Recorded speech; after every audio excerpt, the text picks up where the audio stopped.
What's going on, guys? Russell here, and I'm back with another video. Hopefully by the time you are watching this video, you have already watched all the parts of my Japan vlog. Yeah, it was really quite a hard time editing all of those because there were so many parts that I can't put in. And also like coordinating music and stuff to the clips was quite a challenge, but I enjoyed editing it, so hope you guys enjoyed the vlog. So yeah, today we'll be kind of doing like a summary of the Japan trip in general. So yeah, I enjoyed Japan a lot. Before I went to Japan, I loved Japan. After leaving Japan, I still love Japan. Yeah, it doesn't change. So firstly, let's just jump right into the stuff that you guys probably are here for, which is the arena tour. A lot of you have been asking me, yeah, how's your arena tour? Why didn't you have a lot of content for the arena tour, unlike the Korean concert back in May for Fantasy Park in Korea? Well, that's because filming in Japan, this is one thing that I learned. Filming in Japan is really kind of like hard, I guess, in a sense. They're really strict on their cameras and stuff like that. Like you can't even like take a quick photo or like a quick video of anything. Like if you get caught, you're fucked basically. Yeah, so I didn't want to take any much chances. If you guys haven't checked it out yet, I do have fan cams of Wishing and also Stay By My Side videos are in my channel. You can go and check it out if you want to. I might put a link in the description. I keep forgetting to do that, but if I forget, do go to my channel. It's like literally like the third or fourth video there. So yeah, very nice. They performed all of the Japanese tracks, literally all of them, including the B-sides and stuff like that. It's all included, including I Want You Back and also Stay By My Side, which is the new OST for another Japanese drama or something like that. Really nice. They have a whole full choreography for Stay By My Side already. Amazing. Merch wise was quite a mess, I guess. I mean, at first it was really okay, but as the day progressed, like it was kind of messy because of especially because of the trading part. Like because of the trading, I had to open up all the trading cards on the spot in the event venue where they had, you know, all the, like, everybody there was just trading stuff. So I just sat down with my friends Vince, Don and Nigel, and we just opened up like 250, I can't remember, but 200 plus trading cards. And there were like a crowd of 10-15 people surrounding us, literally before we even started trading the cards. We literally put our luggage down and there were people surrounding us because we had so many cards with us, so they wanted to trade like shit, man. So at first, I opened all the cards and yeah, my first priority would be to trade for somebody who requested for all 99, basically the 90 trading cards plus the 9 fan club trading cards. So that's what I did at first. Then I went on to trade a Tzuyu set for one of my friends. Then after that, yeah, I just kept doing orders and stuff like that. But in between all of those, it was because it was so messy because there were so many cards on the floor. I didn't get it on camera because I just felt like it wasn't appropriate to record that entire segment because it was just so chaotic and anxious and everybody just wanted to trade and just get the fuck out there. There are some people who just kept coming back to trade stuff over and over again. Like if like they show a card and then I'll be like, I didn't really want to say I don't want to trade with them because I already have what they have and they are taking something that I have, but I wouldn't mind having it, you know what I'm saying, like that. It's like, okay, let's say I have like 2 of the Sanas and then she wants to trade like I don't know, like Nyan for my Sana, and like there's no gain for me to trade it, and at the same time there isn't a loss. But with that mentality, I went on to trade like crazy, like because I had the mentality of I'm not losing anything, but if I help this person, he or she will gain. With that mentality, I just kept trading. Then in the end, like there were so many cards that I could have saved. Yeah, it was just really messy, I guess. But one part of it that was really interesting during trading, there was a Japanese guy. I'm not sure if you're watching this video right now, hopefully you are. There was this Japanese guy that like squatted down and he was like staring at Vince and Nigel and me, and he kind of just like pointed to me and said, "You're the YouTuber, right?" And then I was like, Oh yeah, so that was really unexpected. Like I did not expect at all that he would recognize me from my YouTube and stuff. And he was like, I watch your videos and shit. I was like, oh, that's cool, man. Then it was good because I had a guy that could speak the Japanese that could speak English. Because literally, I'm not even lying. Like close to 0 people that speak English. Like the people I traded with, like they did not understand what I wanted to say. All I could say is no, yes, no, sumimasen, you know. It's like, so thankfully I had a guy so he could help to translate a little, like in between like me and some other Japanese people. It was quite a tough process but also interesting, and yeah, I'm glad that I had that experience, I guess. Moving on, so if you guys have known, I was actually at Haneda airport for 2 occasions, if you guys follow my Twitter. First occasion would be the one where TWICE arrived, and the second one would be for when iZone will be departing. So yes, I did not speak much about it, but now I'm just gonna give a quick summary of it and also a brief explanation of what happened in the second time, if you guys known. Let's start with the first time. So the first trip to Haneda airport, me, Nigel, Vince, Don, all 4 of us went. So it was really expensive. It's really expensive to go Haneda. I mean, it's really expensive in general to get transport in Japan lah. Then we went to Haneda airport 1 hour in advance from their arrival. So we sat there. There were a few onces here and there, like some really obvious ones, some quite low key. And after a while, security started to gather, and also the security like came to multiple people and asked them like, what are you doing here? I assume because they literally approached some people, like, and those people who were onces, because those are like quite obvious. So they approached them and asked like, what are you here for? And then like obviously I don't know what they answered because they were all speaking Japanese. So I don't know what is it, but they did not approach me, Nigel, Vince, or Dons at all. Like, it was as if I was wearing a Momo tracksuit and white MLB cap and a freaking candy bong pouch, and they were just like, oh, this guy is an actual random normal person. And then I was just there like, oh shit. Because obviously the security guard, because from my experience and I've heard from Justin, who has been to Haneda airport like multiple times, like he said that it is quite hard to take videos or pictures in Haneda airport. In fact, it is illegal to do so. So the security guard will probably just stop you and ask you to delete the photo. So I had no idea how strict it was, but I didn't want to take the chances. But obviously I needed the content, so I found a way to kind of record, but it was kind of shitty, but at least, you know, I got something. I basically put my phone in the candy bong pouch. I don't even know how they didn't see it, but it was so obvious. Like I put my phone like literally in the candy bong pouch, like it was just peeping out a bit for the camera to show, like on top of the pocket, and then just click video and just like slot it in until TWICE arrived. So I managed to get a video of them walking past like that. Whereas if you guys see in that video, you will see that there was a few people that got caught. I think in the video only captured like 1, but for me it was really intense. Like I could see people like getting approached by security left and right, ask them to delete. So like they asked them to delete all their videos and shit.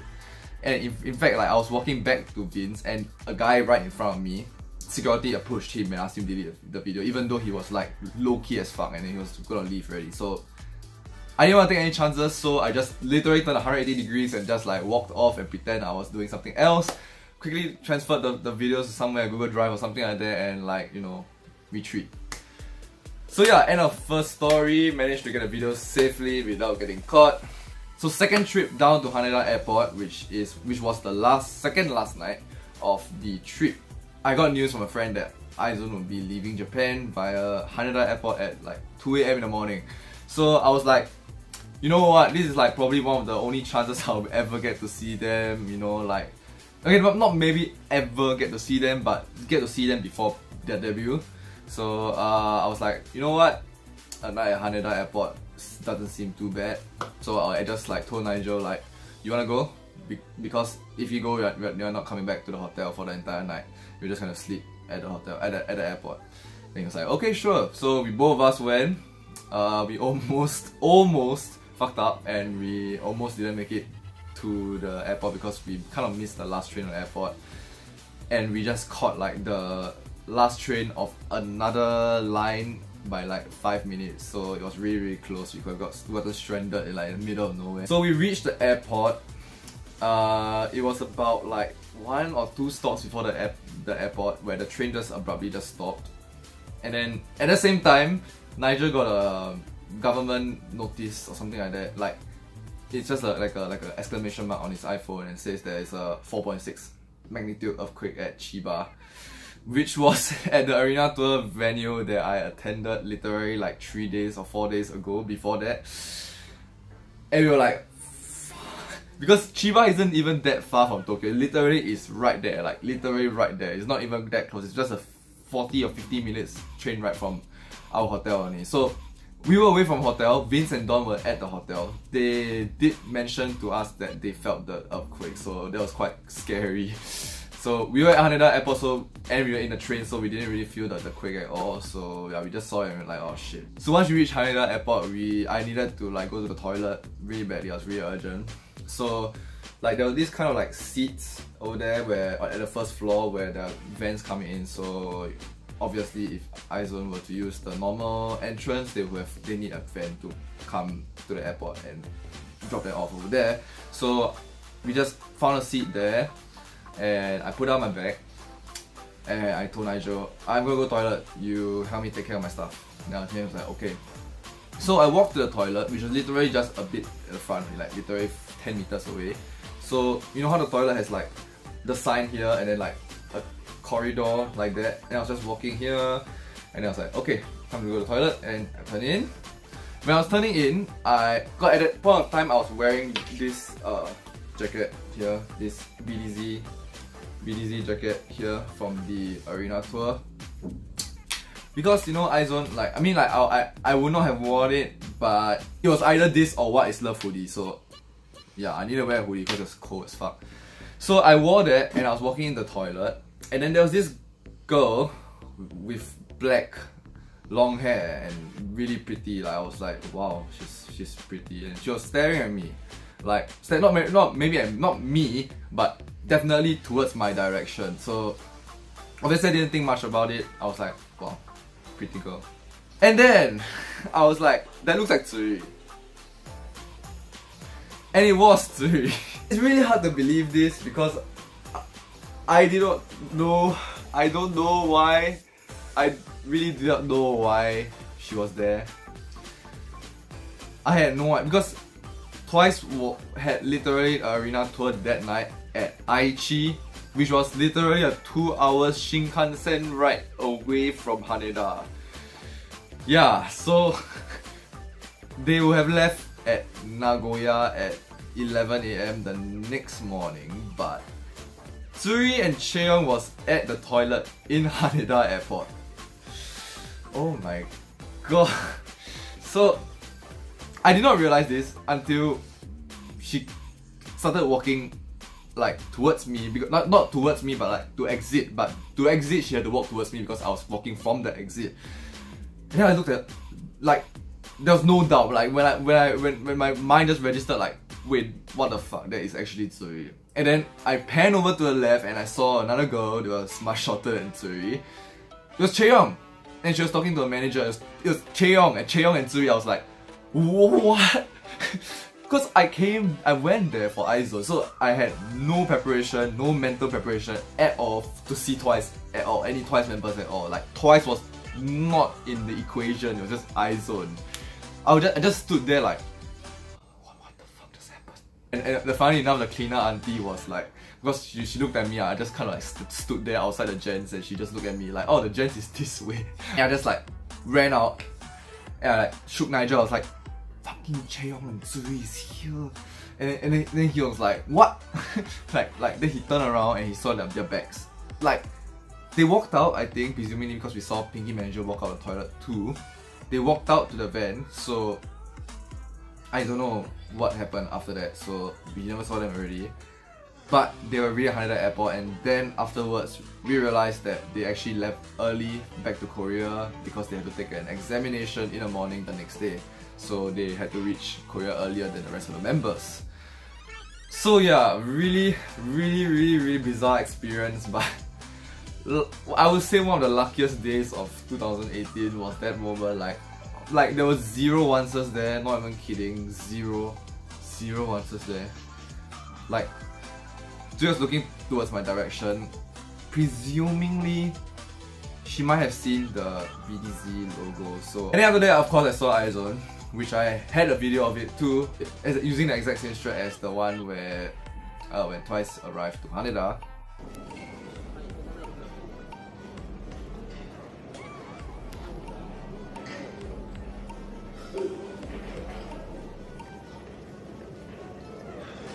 So yeah, that's about it for the summary in terms of TWICE stuff. The rest of the Japan trip, basically I managed to see 3 groups: Mamamoo, TWICE, and iZone. Mamamoo was really like random because we saw ad in Shibuya 109 that there will be a pop-up store the next day. So we went back to Shibuya, which is the day I didn't record, because there are 2 days where I didn't record, which is the second last day and last day, because I was just really tired and just felt that the content will be quite bland. So I didn't go and vlog it at all. So I'll just give a brief summary. Basically, we went to pop-up store in Shibuya 109, Mamamoo pop-up store, and then Don bought an album. So he bought an album, he opened it, and there were no photo cards obviously. Then I went to check the contents online and they said there was an event participation ticket. Then I was like, wait, event participation ticket? Because when I stepped into the store, the first thing I noticed about the store, there was a sign with dates on it, but everything was in Japanese, so I didn't bother to really see. But since I saw event participation ticket, I was like, wait, there was an event I saw, I remember, that said 3rd October, which was literally the next day after we went there. So I went to Google Translate and translated the Japanese words there, and true enough, it said High Touch. So there was a public event, High Touch, at Ikebukuro Sunshine City Mall, which is the mall with the Mega Pokemon Center. So it's a public High Touch place, and apparently the ticket that Don got was a High Touch ticket, and we were like, what the f.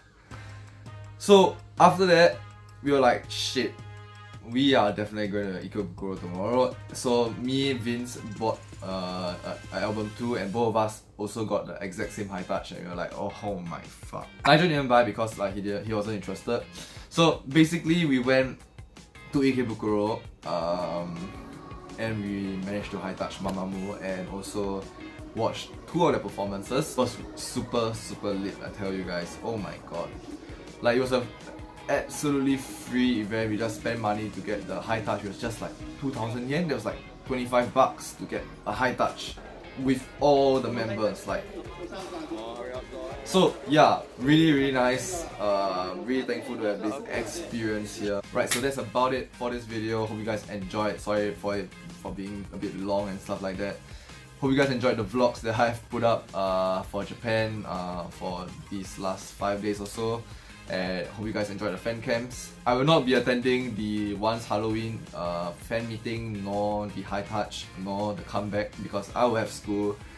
And I'll be back to the jail, the cancer, the fuck school. Anyways guys, hope you guys enjoyed this video, and I'll see you guys next time.